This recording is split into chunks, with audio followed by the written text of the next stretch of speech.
In obstetrics, let's discuss the OBS pharma integration. So, anticoagulants pregnancy में कब use किया जाता है?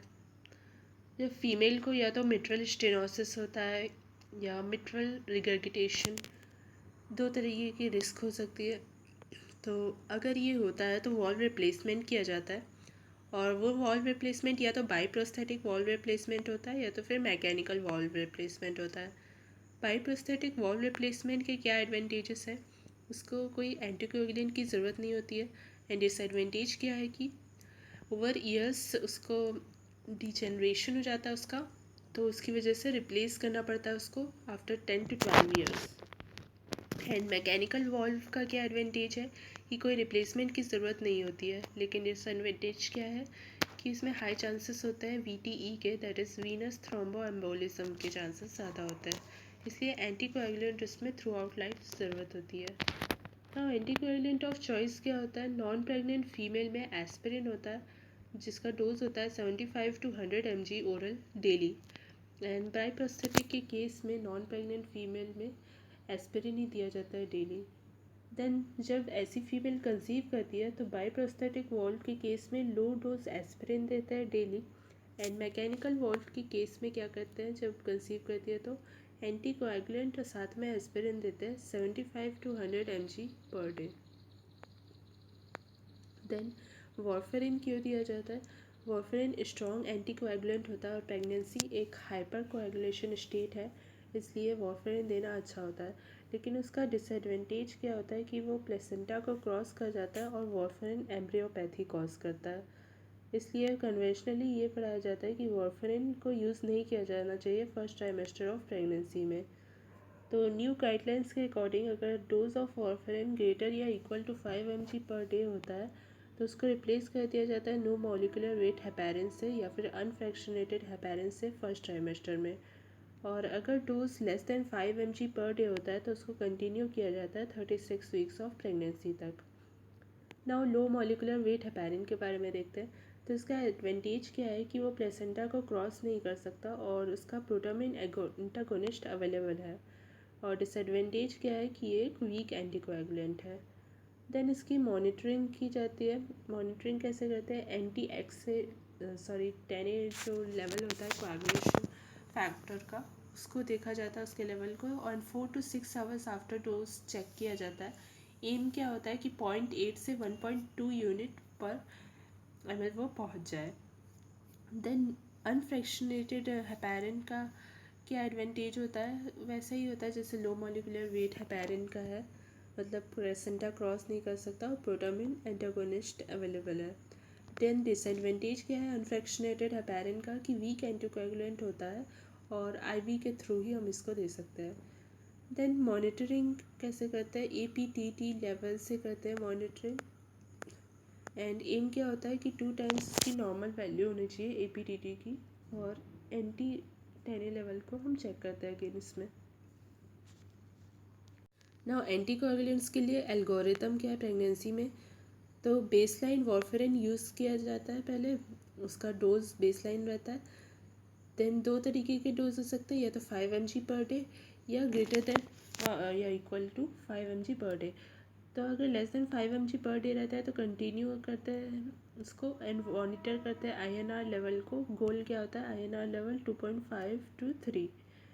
देन इसको at the rate of 36 weeks of gestation हम इसको कन्वर्ट कर देते हैं to low molecular weight heparin और अनफ्रैक्शनेटेड हेपेरिन, क्योंकि वॉर्फेरिन एंटीकोएगुलेंट होता है और उस कंडीशन में फिर चांसेस ऑफ इंट्राकैनुअल हीमरेज बढ़ सकता है अगर उस टाइम पे डिलीवरी होता है तो। देन अगर वॉर्फेरिन का डोज ग्रेटर देन या इक्वल टू 5 mg पर डे होता है तो फिर फर्स्ट ट्राइमेस्टर में ही हम उसको चेंज कर देते हैं लो मॉलिकुलर वेट हेपेरिन में, और एंटी टेने लेवल को ऑब्जर्व करते हैं उसके हिसाब से चेंज करते हैं। देन या तो लो मॉलिकुलर वेट हेपेरिन में करते हैं चेंज, या तो अनफ्रैक्शनेटेड हेपेरिन में चेंज कर देते हैं। Then second and third trimester जब आता है ना तो फिर कन्वर्ट कर देते हैं बैक टू वॉर्फेरिन एंड मॉनिटर करते हैं हम आईएनआर लेवल्स को। एंड गोल क्या होता है इसका? आईएनआर लेवल 2.5 से 3 तक।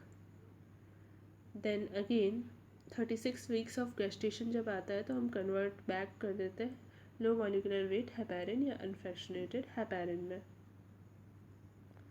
नाउ इसको जब रहता है 36 वीक्स ऑफ गेस्टेशन के बाद, तो फिर डिलीवरी तक कंटिन्यू किया जाता है। डिलीवरी के टाइम पे वेजाइनल डिलीवरी अगर होती है तो फिर लो मॉलिकुलर वेट हेपेरिन को स्टॉप कर देते हैं at the day of delivery, and unfractionated heparin को 4 to 6 hours before delivery stop कर देते हैं। देन सिजेरियन डिलीवरी के कंडीशन में डिसकंटिन्यू कर देते हैं एंटीकोएगुलेंट को before the surgery. Now postmortem में री इनिशिएट कर देते हैं हम अनफ्रैक्शनेटेड हेपेरिन को एंड प्लस वॉरफेरिन को। एक बार जब INR 2.5 to 3 हो जाता है ना, तो फिर उसके बाद स्टॉप भी कर देते हैं अनफ्रैक्शनेटेड हेपेरिन को। नाउ री इनिशिएशन के लिए क्या रिकमेंडेशन है कि 6 आवर्स बाद करना है वेजाइनल डिलीवरी के, एंड सिजेरियन सेक्शन के 6 to 12 आवर्स के बाद करना है।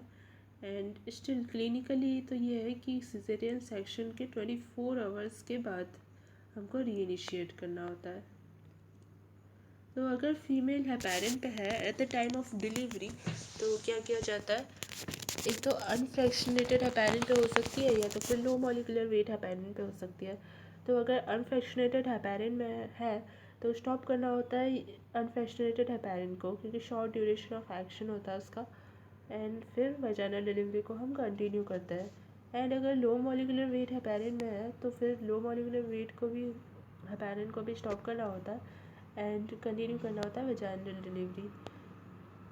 देन अगर एक्सेसिव ब्लीडिंग हो रही है या फिर हाई रिस्क ऑफ ब्लीडिंग है तो फिर हम प्रोटामिन सल्फेट देते हैं। अगर रीज़न की वजह से, किसी ऑब्स्टेट्रिक रीज़न की वजह से LSCS किया गया है तो फिर एपिड्यूरल एनेस्थीसिया तो हेमाटोमा फॉर्मेशन को लीड करेगा अगर पेशेंट एपिलेप्टिक पे है तो, सॉरी एंटीकोएगुलेंट्स पे है तो, इसलिए फिर उसको जनरल लोकल या फिर रीजनल एनेस्थीसिया दिया जाता है, एपिड्यूरल एनेस्थीसिया नहीं दिया जाता है। ना अगर पेशेंट वॉरफेरिन पे है तो at the time of delivery and अगर लेबर में जाता है तो कैसे हमको मैनेज करना है, तो at the time of delivery या within 2 weeks of delivery हमको सिजेरियन सेक्शन करना होता है ताकि हम फीटस को प्रोटेक्ट कर सके इंट्राक्रैनियल हीमरेज से, जो कि वेजाइनल डिलीवरी के केस में हो सकता है। एंड अगर वो लेबर में जाती है वॉरफेरिन वाली पेशेंट तो फिर वॉरफेरिन को स्टॉप करता है एंड कंटिन्यू करते हैं वेजाइनल डिलीवरी से, एंड विटामिन K देते हैं हम न्यूबॉर्न और मदर दोनों को। एंड वॉरफेरिन को स्टॉप करना होता है सिजेरियन सेक्शन के केस में भी, सिजेरियन सेक्शन अगर हम करते हैं तो। नेक्स्ट हम देखते हैं एंटी एपिलेप्टिक्स इन प्रेगनेंसी। तो जितने भी एंटी एपिलेप्टिक्स हैं ना सारे टेरेटोजेनिक होते हैं, एंड रिस्क ऑफ टेरेटोजेनिक वैसे ज़्यादा कम हो सकती है, उसको हम देखते हैं। तो रिस्क ऑफ टेरेटोजेनिसिटी ड्रग के अकॉर्डिंग हम देखेंगे। फर्स्ट मोस्ट टेरेटोजेनिक कौन सा होता है, वैल्प्रोइक एसिड होता है, V for very and V for valproic acid से हम याद कर सकते हैं। देन सेकेंड जो मोस्ट टेरेटोजेनिक होता है वो फिनाइटोइन होता है। देन थर्ड मोस्ट टेरेटोजेनिक होता है फिनोबार्बिटोन एंड कार्बामेजेपिन।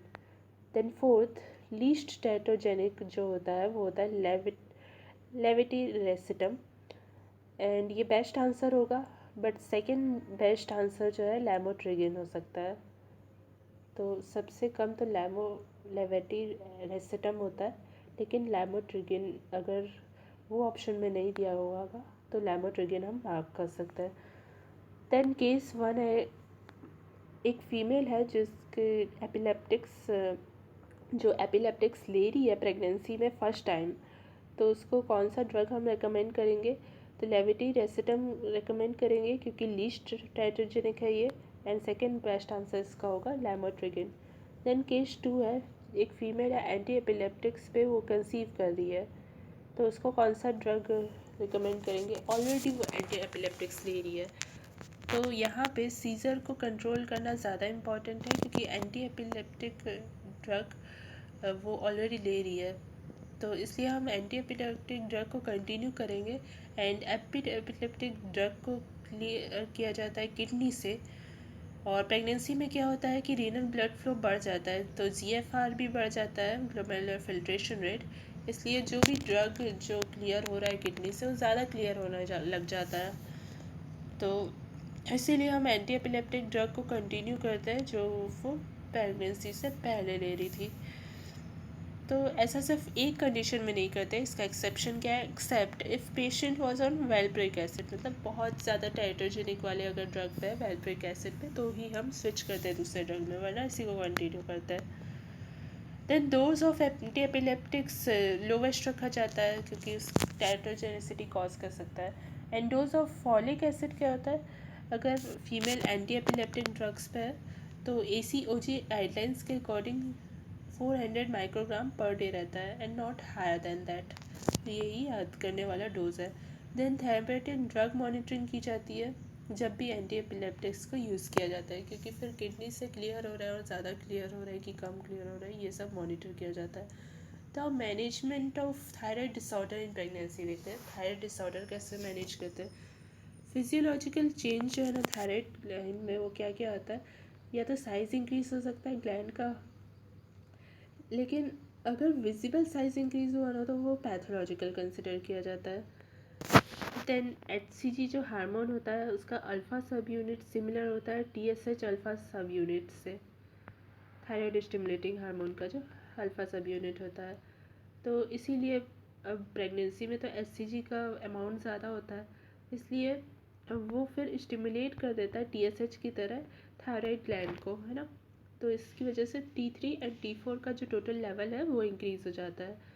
लेकिन ये चीज़ तभी देखी जाती है जब ग्लैंड नॉर्मल हो, लेकिन थायराइड ग्लैंड खुद ही नॉर्मल नहीं रहेगा तो वो तो प्रोड्यूस करेगा ही नहीं T4 नॉर्मली, इसलिए उस समय नहीं देखा जाता है, इसमें हाइपोथायरॉयडिज्म में नहीं देखा जाता है। तो सारे ग्लोबुलेंस ना इंक्रीज़ हो जाता है प्रेगनेंसी में ईस्ट्रोजन के कारण, तो इसलिए थायराइड बाइंडिंग ग्लोबुलिन भी इंक्रीज़ हो जाता है। तो फाइनली फ्री T3 और T4 ना नॉर्मल रहते हैं, क्योंकि बाइंडिंग वाला ग्लोबुलिन बढ़ गया है तो बाइंडिंग के स्टेट में ज़्यादा चले जाते हैं T3 एंड T4, फ्री कम रहता है। तो इसलिए प्रेग्नेंट फीमेल फिर नॉर्मल रहती है। इसको हम नेक्स्ट वीडियो में कंटिन्यू करेंगे। Thanks for watching.